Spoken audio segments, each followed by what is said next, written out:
It's for the nights I had nothing but die. Bet on myself, I double down. Told him I'm coming. Look at me now. Look at me. All in, no way out. You scared? Tell me now. Walk in, shut it down. All in, no way out. No way out. No way out. Till the casket drops. Till the casket drops. Till the casket drops. Till the casket drops. Till the casket drops.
Champions have officially qualified for VALORANT Masters Santiago.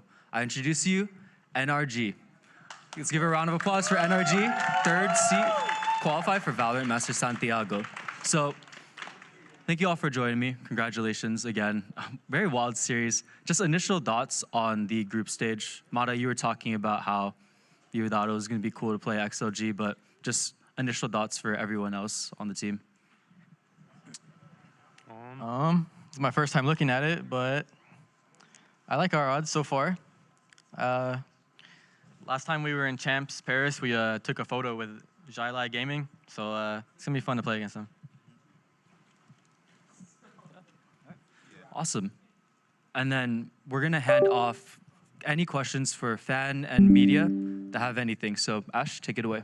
All right, we are gonna start with a fan question. Oh, congratulations on the win. You've been on the receiving end of almost a comeback. Was this comeback from you guys just natural, or was there a point where you like there's a speech and you just turned it around and you just started winning yourself? I think going into split, we set the pace pretty crazy on the second half of the game, and people just kind of started calming more. The energy started increasing slowly, and over the course of that map, I think our energy just kind of rebounded, and we carried that momentum through Abyss and on the last map. All right, awesome. We are gonna go to one of the remote press. Our next question is going to be from Pedro Romero. It's gonna be for Ethan. So this match was a rematch from the upper bracket where your team lost. What was the biggest changes you guys made from that match that was put to use in this one?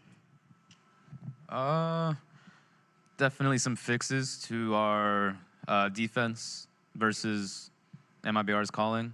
I think we had some really good adjustments going into this BO5 today.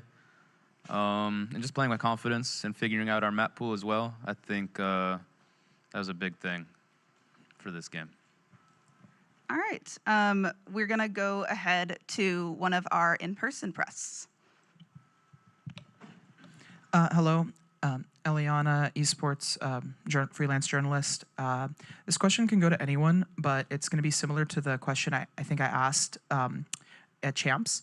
Every competitor obviously wants to win, but looking at your guys' run now in comparison, what is one thing that you guys failed on and need to improve on, like reflecting?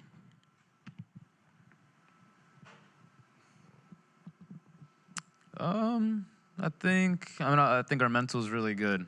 I think getting us to the point where we don't have to rely on that mental is step one. I think starting out of the gate a lot better and a lot faster, a lot more confident is a big thing.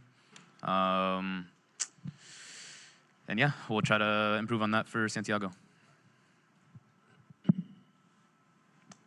Bonkar?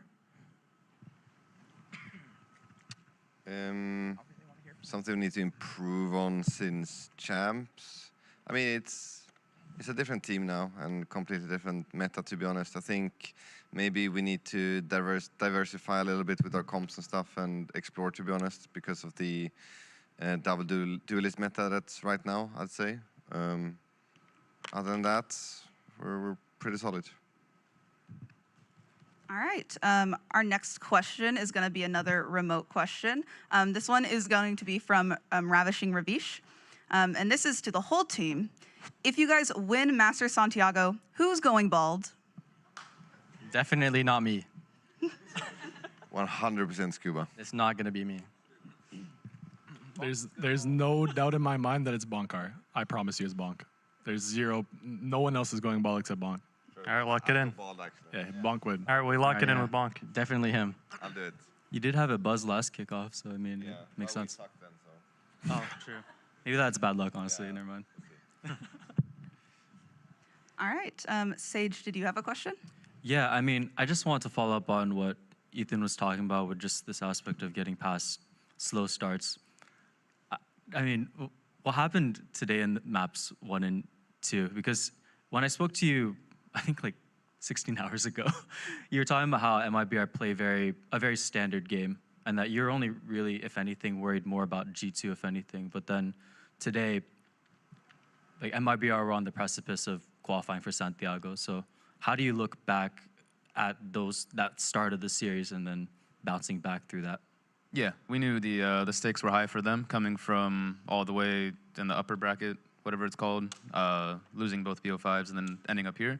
So we knew the stakes were high. We knew they were going to come out swinging 100%, and they definitely did that. I think Verno and Aspas together for first map 1 and 2 were just completely destroying all of us, like no chance. I wouldn't even chalk that up to our mental for those maps. We were just getting aim diffs, and they were just confident. And that might have led to overconfidence for map 3 and 4, 5. So I'm not sure. But we brought it back, as you could have seen. I mean, when you're in those 10 to 15 minutes between matches, how do you go about having productive conversations so that it's not just venting about frustrations that you can't really necessarily control at times? I think Bonk does a really good job of saying what he needs to say almost immediately about how the game went. You know, yes, he's very blunt about how we're playing and will call us out for making mistakes, not playing as a team, whatever it may be. And then just like that, like snap of a finger, we move on and talk about the next map. Everyone just kind of resets, forgets about the last map, but things carry on between games. Like, let's play more together, let's get our communication up, things like that we move forward with, but map to map, it doesn't matter.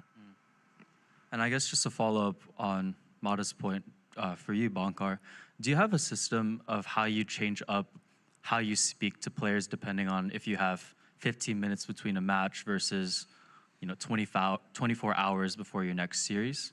Or is it relatively all the same where you're just maintaining a blunt fashion of just saying things for what they are and then the team works through those?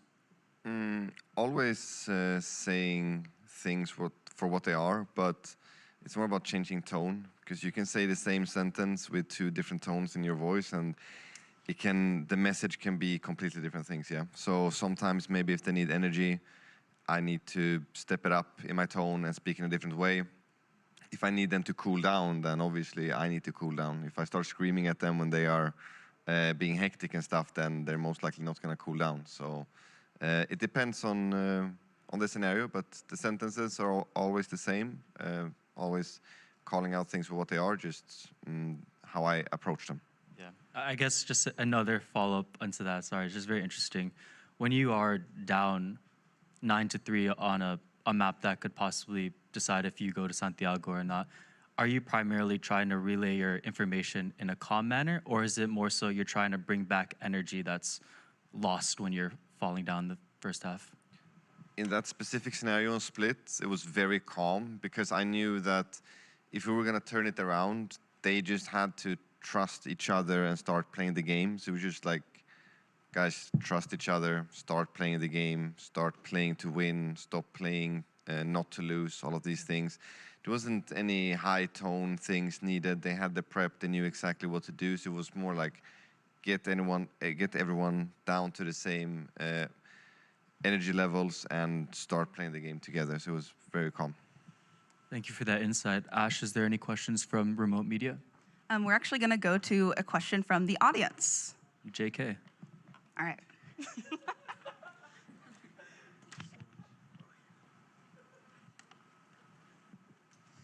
Right, this thing on. All right. It's kind of a fun question I like to ask the teams, but what is, for the whole team, what is your guys' favorite cologne?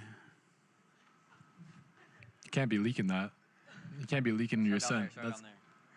It's actually an interesting question for us. I feel like our team wears a lot of cologne when it's like that, when it's time out, especially this guy right here. You gotta ask Brock in the middle. I don't even know what I have, bro. I'm gonna be honest. I'm gatekeeping, but Brock, feel free. I actually don't know what it's called, bro.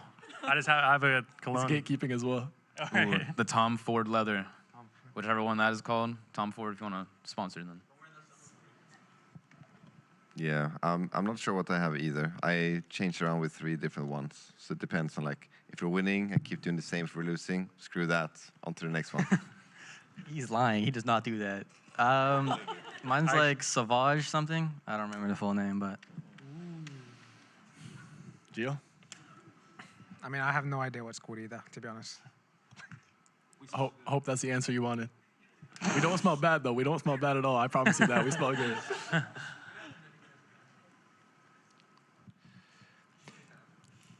Hey, Ethan. Way back at Champions, we were talking about 2 Champions Trophy, and we got a little bit of a reaction from you. So my question this time around, at what point in the season will you guys start talking about winning 4 back-to-back? Winning 4? Champions through Champions. When we get there, man. I always take it match by match. So it's usually whenever we play games, I wake up knowing we're gonna win. That's always the mentality I've been in. So we'll see. That's always my expectation. Cool. Thank you so much. All right. We are going to go to remote media again. This one is from Andre Hopkins, or Entree Interviews. You guys will face XLG at Santiago. How do you feel going into that matchup, and are there any players you're excited to play against on that team or any other team?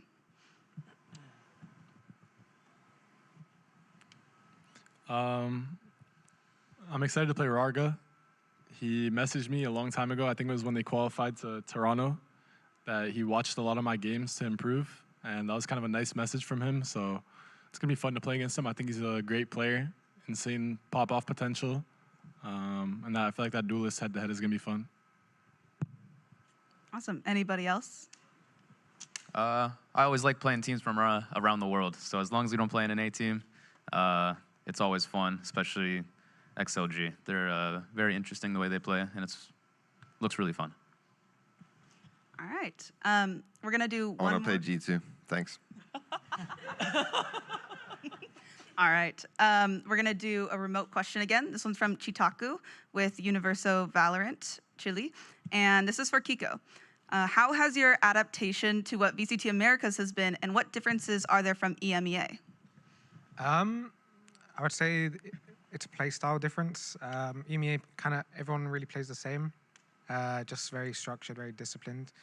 And in America, everyone's a little bit crazy, I'm not gonna lie. The play style is very different from team to team.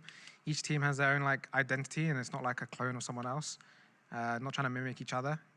But yeah, it's just different play styles, different sort of game here, I would say. Yeah. All right. Sage, did you have a quick question? Yeah, I just want to follow up on that, Kiko, because you came over from EMEA and you had a really great 2 years with Liquid. Oh, 2025 was really great. When you're talking about how it's a playstyle change coming to Americas, do you prefer this playstyle specifically? Or do you, I mean, not prefer more so, but how have you been at adjusting to, I guess, more of a faster pace with Americas compared to EMEA? And how have you created the building blocks to be able to improve through that? It's definitely a learning experience. It's my first time playing all these NA teams, seeing their play styles and how each team is like very different to each other. Yeah, we don't really get that experience in practice. We don't really scrim like the tier 1 teams. So actually playing them in officials is like the first time for me. But yeah, it's just a learning experience. But yeah. Oh, okay. I mean, I also just want to follow up Kiko again. Sorry. No worries, keep going. Yeah. Well, I know we've talked about it in our interviews before, but just how have you been liking the adjustment just being in the Americas region? Because I feel like you've been able to go to New York, be in LA, you have a Thai background as well, so then I feel like there's a lot more Thai food as well. How have you just been enjoying these past 2 months just outside of Valorant? I mean, I really like it here. Just like the culture and everything like that. Definitely the team culture is like a really big thing. I was pretty like, not gonna lie, I was pretty checked out for the first 2 games. I was getting shit on. Oh, sorry.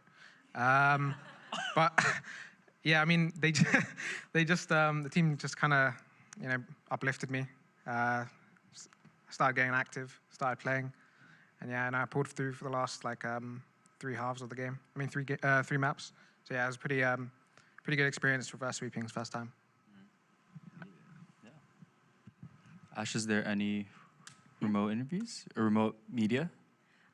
We are going to go with a question from Ravishing Ravish. Very serious question that he has to Bonker. Will you make more of your David jogging vlogs in Santiago Masters? I'm kind of scared of running in areas that I don't know about because my local navigation is really, really bad. So I'm like, I won't find my way back if I run. That's my problem. I only run outside if I'm with Ethan, to be honest. Nah, only with Ethan. If Ethan is with me, I'll do it. If not, from the treadmill. All right. We'll have to make a game plan for that. Can I ask a follow-up to that, actually, real quickly? Go ahead. I mean, where did that content idea come from, Bonkar, to start vlogging during runs before matches? Because it's really fun to just see on just X. Yeah, I mean, I've been doing it for years for my team.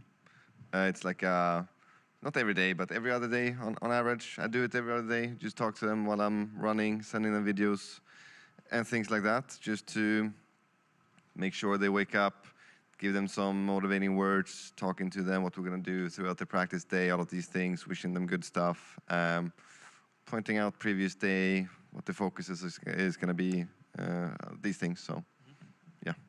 Awesome. Appreciate the insight into that. Ash, did you want to send it over to the fans? Yes, we are going to do a fan question. So Sam was a really big voice on the team. So who's stepped up now as like the in-game, even not at the leader, but you know, like the energy in the game? We know Mara, you've been big voice, but has anybody else like Kylie been also just as energetic, maybe but not standing up on the stage? I'd say definitely Scoo. When Sam left the team, we had a talk amongst ourselves, me, Brock, Ethan, and Scoo. We said that, you know, he was obviously the emotional anchor of our team, and it's all of our responsibilities to kind of step up, even if it's 1%, 2%, 3%, just step up your energy like a little bit more, try and carry it. And I think, honestly, Scoo and Brock have done an excellent job of increasing their energy during matches and like kind of being uplifting. So it's been a team-wide responsibility, not as much one person. All right. We are going to go to one of our media in the audience. Hello, Eliana, freelance esports journalist. This question is going to go to Brock. You brought out the Odin again and just showcased a lot of dominance consistently with it. do you ever fear that, people are going to start picking it up more often, or it's going to get changed or nerfed? And what are your thoughts on like developing as like a fellow like nerd about the game? I think it won't get nerfed unless a lot of people start abusing it, but it's not very easy to abuse, to be honest. So we'll have to see. They might do more like map tweaks, I would say, so you can't just kill someone off rip, but we'll see. To follow up on that, Yeah. I've like looked at some of your content as well, and you talk about like how to use the Odin. Do you think that's because you want more people to start implementing it, or? Not necessarily. Just a lot of people ask for like a tutorial, so I just made one. It just got pretty annoying. Everyone is asking, so I just made one. Thank you so much. Yeah. All right. We are going to go back to our remote media. This one is going to be from Pedro Romero, and this is to Scuba. Furia, G2, and NRG are the 3 representatives for Americas for Masters Santiago. How do you compare the strength of our region to other regions, and also which region is the strongest as of right now? I'd say it's a tough one. A lot of the regions picked up a lot of tier 2 talent, like we did here at NRG. So I think the competition has become a lot harder, and everyone's playing a lot faster. And so you're bound to make a lot more mistakes. But I would say NA is probably the best still. Can I add on to that? I think after seeing how G2's been playing, I don't want to like gas them up too hard, but this definitely looks like the best form they've ever been in. Not to like jump the gun, but they've also kind of just changed everything. So I think like going into Santiago, from what I've seen like around the world, they like out of all the teams, they look like really, really strong. Yeah, go ahead, Sage. Is that primarily because of their adaptations with the double duelist comps and just being able to switch up their entire identity just midway through kickoff? I feel like I've been asking each and every single one of you that, but is that the primary reason why you feel like this time is different compared to others? They like scrapped their whole system clearly, and they're just doing something completely different. I guess just another follow-up, and it's more of a general thing, because I think a lot of people wouldn't have expected that this exact roster of the 12 teams would be there for Masters Santiago. Are there any surprising teams that are going to be just at this tournament that you're looking at and you're like, wow, okay, this is really interesting, apart from maybe Furia?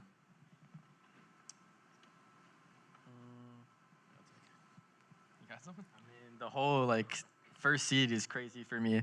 Last year, like you would not expect any of these teams to be first seed, but they made a lot of different roster changes, and like I said earlier, everyone's playing a lot faster this year, and all those teams are doing those things. So it's a good showing that like playing faster is becoming the new like meta of how to play. And then you could keep that mic, Scuba. I have a question actually for you, because I think it hasn't even been a year of you in Tier 1 yet, and then you're already going to your like second VCT International. When you reflect back on just how long, or the road that you had to take to even be in this position or get an opportunity, knowing that you are a world champion now and you're going to Santiago again, like how do you reflect on just these 8 months now compared to when you were first just becoming in Tier 1? It's a good question. For me, it's just been really surreal, like moving to LA 8 months ago and then qualifying for champs, which was unexpected back then, going on to win the whole thing, and now like we had like a small little hiccup, I guess you could say, during kickoff, where like we're trying to find our identity, but we ended up reverse sweeping again. It just feels I'm very blessed to like be able to go to these events and just play. Yeah, I mean, another follow-up into that for you is because your teammates were talking very highly of you as an emotional leader within the team. Do you think you were able to develop those skills because of all the hardships that you had faced trying to grind through Tier 2, that time with Oxygen where you were favorites to make it to Ascension and then you end up faltering? Do you think these types of things throughout 2023, 2024, and 2022 really helped you be able to hone in and just be this type of leader when in tough times like this? It definitely played a role. But I would say the main part of it is that playing with Bonkar for so long, I just like reinforce things that he says, like but before the game, or like things we've always done, even to like Oxygen. It's just a certain way that he likes things to be like ran or like done that I can't like say specifically, but I've always tried to reinforce those things when people are hectic or like everything's chaotic, and I think that's like the main thing. Awesome. Ash, is there any remote media questions or fan questions? Yes, we are going to go to 2 last fan questions before we send it off to Sage to close this out. This is for Kiko. So obviously you're an incredible player, and now you've gotten to work under 2 of the most iconic and accomplished IGLs in VCT history. Who's better? Wow. Okay. We can be honest.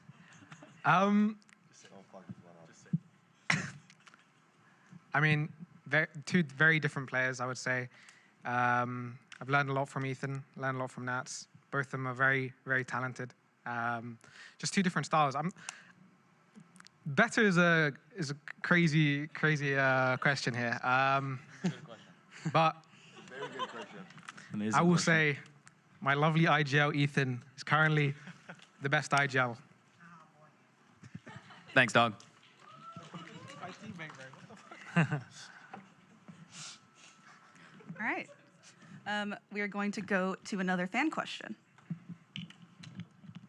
Hi, it's Maya. I screamed my heart out for you guys. Go Energy. Thank you, thank you. This is for Brock and Mata. Following Masters Santiago, will Brock ever have a profile picture for VLR GG? And will you continue to be blue on VLR GG, Mata? Like, what did you do? I guess we'll see. I mean, I'm not the one who even changed it, so they just changed it themselves, so we'll see. I just became blue one day. I actually have no idea that happened. Oh. I had nothing to do with that whatsoever. They just said that I was gonna be blue. All right. Awesome. Sage, do you have any last questions?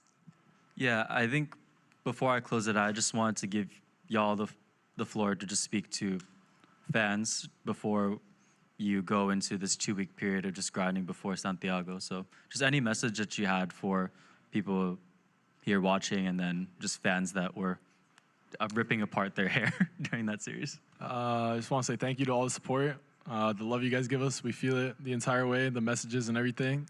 And sorry that we had to make the game so stressful.